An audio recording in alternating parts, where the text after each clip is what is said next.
Mendekati bulan Ramadan, harga sejumlah bahan pokok di pasar tradisional masih alami fluktuasi, di antaranya beras, cabai, telur, dan daging ayam.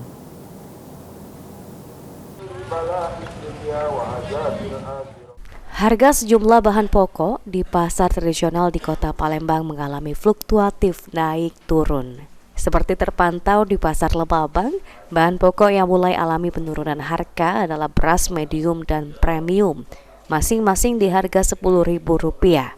Meski harga beras mulai ada yang turun, komoditas cabai justru mengalami kenaikan.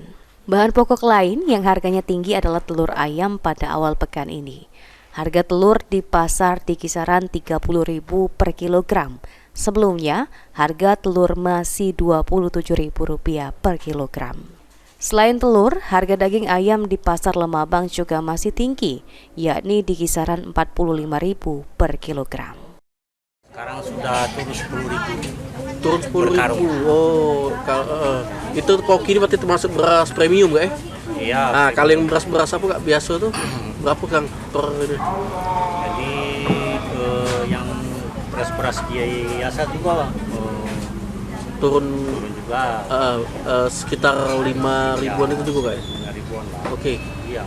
Kalau telur nggak? Telur agak Naik. dikit. Sekarang Rp30.000 per kilo. Berarti naik berapa Kak dari sebelumnya?